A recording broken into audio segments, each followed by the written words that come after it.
School spirit has never been stronger than in the cheerleader cult classic Bring It On. These are not spirit fingers. These are spirit fingers. On top of being packed with Y2K fun, the film also took on real issues like race, gender, sexuality, and cultural appropriation. Every time we get some, here y'all come trying to steal it, putting some blonde hair on it, and calling it something different. It is still a product of the year 2000, though, so here's some things your high school selves, totally missed. Salty language. For high school students in a PG-13 movie, the characters in Bring It On say some pretty awful things. Well, your trophies are bullshit because you're a sad-ass liar. All right, that's it. Get out of the car. I'm gonna kick your ass. From bitch and damn it to homophobic insults, it's a wonder parents were ever okay with letting kids watch this. Besides, Missy looks like an Uber. In an interview with BuzzFeed, director Peyton Reed defended his choice to use off-color language, explaining that words which may have been used as slurs by, say, the football team, were used more affectionately by cheerleaders. He said, "I liked the frankness of the language, both the loving use of the language and the hate of the language because I wanted it to feel like a real high school." Considering how that sort of language might get real high schoolers suspended today, Reed's comments don't exactly stand the test of time. Tried to steal my bit, but you look like No chaperones. Half the fun of high school has always been trying to ditch the chaperones. Unfortunately, the cheerleaders of Bring It On have no such joy, since for most of the film, there isn't an adult in sight. The Toros don't even have adult coaches. Team captains Torrance and Big Red are students. Throughout the film, the Toros hold auditions, hire a choreographer, organize a fundraiser, and attend a national competition, all without the help of a single adult. They might be played by 20-somethings, but these teenagers are entirely unsupervised.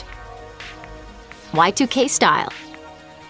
From chokers and spaghetti straps to bandanas and crunchy hair, Y2K was a fun year for fashion. Oddly enough, the trends on display in Bring It On are actually trendy again in 2018. Limited 2 may not exist anymore, but anyone who watched Bring It On in 2010 would have probably been embarrassed by some of these looks. But in 2018, all we can say about the fashion is, bring it on. 2, 4, 6, 808. Gabrielle Union was already a well-known actress when she starred as Isis, the captain of the Clovers. Bring it. Don't slack off because you feel sorry for us. That way, when we beat you, we'll know it's because we're better. I'll bring it. But if the rest of the Clovers look familiar to you, you probably had good taste in music in the late 90s. 3 of the cheerleaders on the squad were played by Shamari Fears, Natina Reed, and Brandy Williams, aka the hit R&B girl group Black. Director Peyton Reed told MTV that putting them in Bring It On was a no-brainer, saying, "All 3 of them had charisma like you wouldn't believe. They can dance, they look great, and they were so enthusiastic that we immediately cast them." Sadly, unlike Bring It On, Black did not have a happy ending. In 2012, the group had reportedly reunited and was about to make new music together when Natina Reed was struck by a car, ending her life. Beat these Buffys. Back in 2000, you probably just thought this line was a generic dig. Can we just beat these Buffys down so I can go home? I'm on curfew, girl. It's one of the movie's most memorable one-liners, but it's also more significant than you might have thought back in 2000. Eliza Dushku, who plays Missy, and Claire Kramer, who plays Courtney, both appeared in the show Buffy the Vampire Slayer. You have superpowers. That is so cool. Can you fly?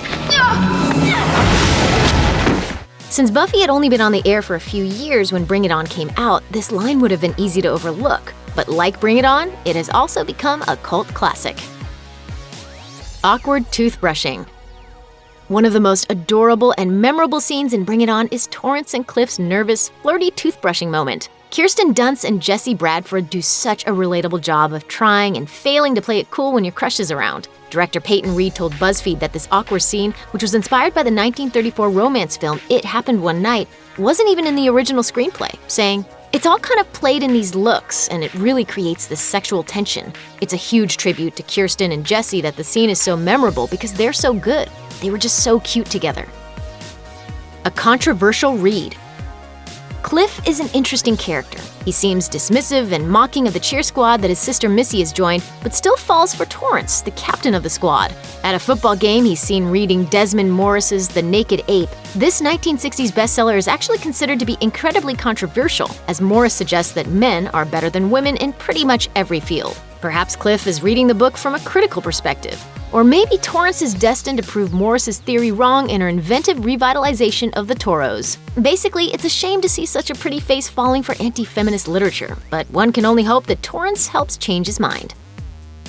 Nurse Roberts. Unlike the Toros, the Clovers aren't able to raise enough money for nationals, so they decide to write to Pauletta, a local talk show host. I'm gonna look good in this, y'all. Any self-respecting Scrubs fan would immediately recognize Pauletta as actress Aloma Wright, who played Nurse Laverne Roberts on the medical dramedy. Let's do this. Laverne Roberts! Scrubs didn't air until 2001, which was a full year after Bring It On came out, so don't feel too bad if you didn't recognize Wright until much later. Confusing financials. When the Clovers, spoiler alert, win nationals, they're given a giant check for $20,000. Wow, nice check.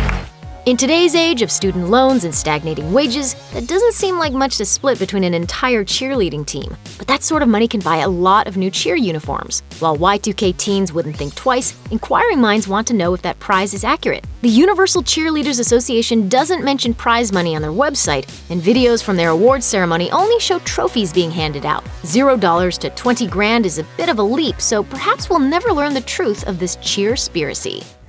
Be aggressive. Be aggressive. And speaking of money, who's bankrolling the Toros? It's highly unlikely that a high school student could cover cheer uniforms, dance classes, airfare, hotel rooms, and Sparky Pilastri's choreography working a part-time job.